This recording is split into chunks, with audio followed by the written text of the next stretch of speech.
आता मुडदे होते का काय, त्याने जर कदाचित जर ती हे पाहिलेलं असेल की आमच्या सभागृहामध्ये पाय टाकायला जागा नव्हता, पूर्ण गॅलरी पूर्ण भरलेली होती, खाली संपूर्ण ग्राउंड भरलेलं होतं आणि लोकांना उभं राहिलेले होते, एवढी प्रचंड गर्दी। काय आता ह्याना जर तो मुडदे समजत असेल संजय राऊत, तर येणाऱ्या महानगरपालिका, नगरपालिका, जिल्हा परिषद, पंचायत समितीला आम्ही दाखवून देऊ ना, आम्ही मुडदे आहोत का मर्द आहोत ते आम्ही येणाऱ्या निवडणुकीला दाखवून देतो। गेली 3 वर्ष संजय राऊत, शरद पवार साहेबांचे आणि उद्धव साहेबांचे जे काही बूटचाटगिरी करतायत त्याचं फळ ही उद्धव साहेबांनी पाहिलं असेल की एका संजय राऊतमुळे त्यांची शिवसेना किती रसातळाला गेले हे कोणी ज्योतिषांनी सांगायची आवश्यकता नाही आहे। एकनाथ शिंदे साहेब हे प्रामाणिक आणि आम्हा सगळ्यांना बरोबर घेऊन जाणारे नेतृत्व आहे।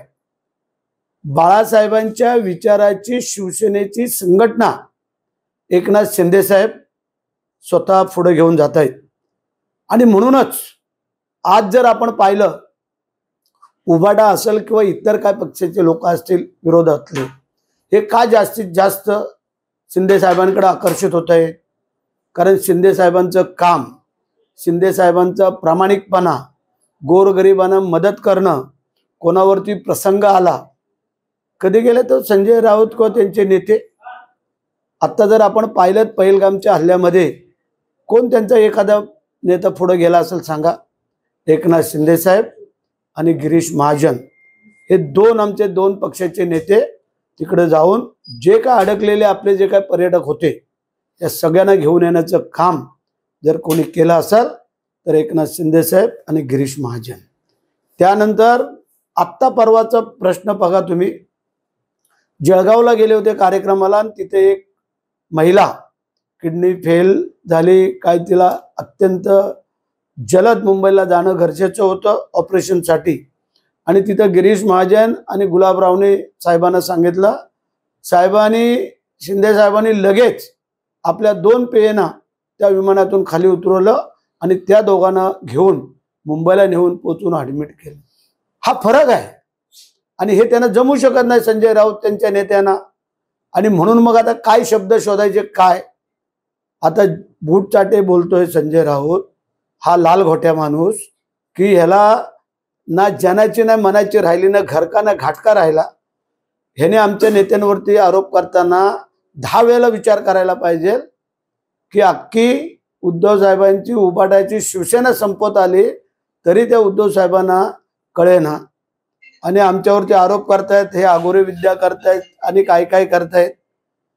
ह्याने बरेचसे प्रयत्न करून पाहिले त्यांच्या आगोरे विद्येचे, त्यांना काही सक्सेस झालं नाही, म्हणून ते आता आमच्यावरती आरोप करतायत।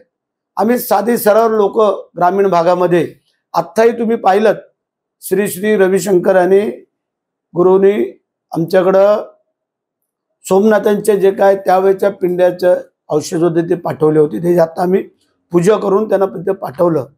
हे घर भरलेलं आहे। थोडी तरी माणसाने जनाची नाही मनाची ठेवायला पाहिजे, तर ती काही संजय राऊतांकडे नाही आहे। म्हणून तो आमच्या मुख्यमंत्री उपमुख्यमंत्र्यांवरती आरोप प्रत्यारोप करतोय, आमच्या अमित शाह साहेबांवरती आरोप प्रत्यारोप करतोय। त्याला कळायला पाहिजे की ही सगळी जी फील्ड आहे देशाच्या पंतप्रधानांवरती आरोप करतोय। आज ह्या 11 वर्षामध्ये देशाच्या पंतप्रधान नरेंद्र मोदी साहेबांनी दाखवून दिलं, दूध का दूध आणि पाणी का पाणी।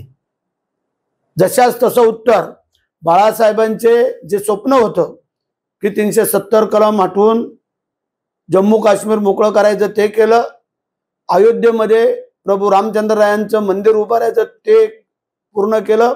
ही दोन्ही स्वप्न बाळासाहेबांची होती, हे पंतप्रधान नरेंद्र मोदी साहेब आणि अमितभाई शहाने केले आणि ते त्यांना नेमकं खुपतंय, त्यांना टोचतंय। आणि म्हणून आम्ही सांगतो की संजय राऊतांकडं किती तुम्ही लोकांनी मीडियाने लक्ष द्यावं असं आम्हाला वाटतंय। कारण परवा आमच्यावरती पण आरोप केले, आमचे फोटो त्यांनी त्या सभेत दाखवले, चांगली बाब आहे। एक सामान्य शेतकऱ्याचा मुलगा आहे, सामान्य लोकांना समोर जात असताना आम्ही सामान्यपणे समोर जातो।